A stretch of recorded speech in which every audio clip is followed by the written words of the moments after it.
দেখেন যে এই যে মানবতার সেবা বা সমাজের সেবা আমরা আসলে এই কর্মগুলো রাজনীতিবিদদের দিয়ে দিচ্ছি। এজন্য যখন দেখবেন যে এলাকার কেউ যদি জনসেবা করে বা মানুষের উপকার করে তখন আমাদের মুরব্বীরা বলে কি সামনে ভোটে দাঁড়াবি নাকি, কথা বলেন নেই। মানে আমরা ওদের মধ্যে অনেক ভাই মনে করে যে প্রতিবেশীর খেদমত করা, মানুষের খেদমত করা, জনকল্যাণমূলক কাজ করা, এটা মনে হয় আপনার ওই রাজনীতিবিদদের কাজ। অথচ রাজনীতিবিদদের মধ্যে অবশ্যই অনেক মুখলিস লোক আছে, ভালো ভালো লোক আছে।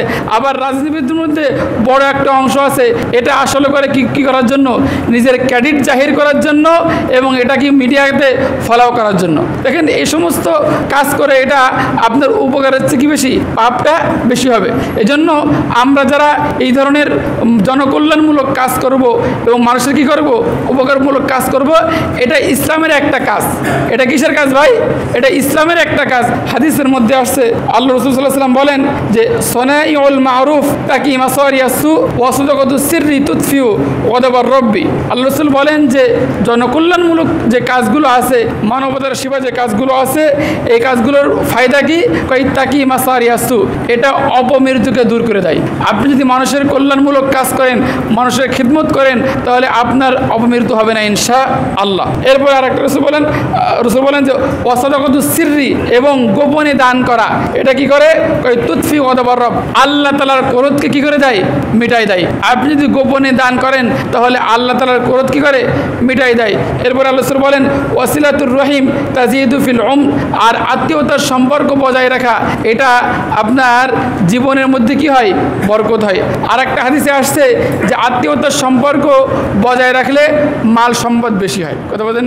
আমাদের টার্মিনালে যখন কোনো ভাই গাড়ি উদ্বোধন করেন বা দোকান উদ্বোধন করেন, হোটেল উদ্বোধন করেন, তখন সাধারণত আমাকে ডাকেন, ডেকে বলেন যে হুজুর একটা দোয়া করে দেন, তাতে করে কি হয়? একটু বরকত হয়। তা আমি ওই সমস্ত অনুষ্ঠানে যে এই কথা বলি যে দেখেন যে মা বাবার খেদমত করা, আত্মীয়তার সম্পর্ক বজায় রাখা, ভাই বলেন, বোন বলেন, খালা বলেন, ফুফু বলেন, চাচা বলেন, এই সমস্ত লোকদের খোঁজ খবর রাখলে আপনার ইনকাম কি হবে?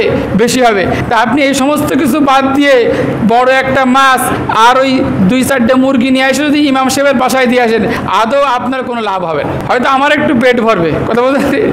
যদি আপনি আমার মুরগি দেন, বড় মাছ দেন হুজুরের থেকে দোয়া নেওয়ার জন্য, যে আমার ইনকামে কী হবে? বরকত হবে, তাহলে এতটুকু হতে পারে যে আমার পেটটা ভরতে পারে, বাকি আপনার খুব বেশি লাভ হবে না। কিন্তু যদি আপনি আমাকে না দিয়ে আপনার পিতামাতা, আপনার ভাই বোন, আপনার আত্মীয় স্বজন, আপনার চাচা, আপনার খালা, আপনার মামা, এদেরকে খোঁজ খবর রাখেন, তাহলে ইনশাল্লাহ বলা যায় আপনার ইনকামে বরকত হবে, কথা বলেন নি।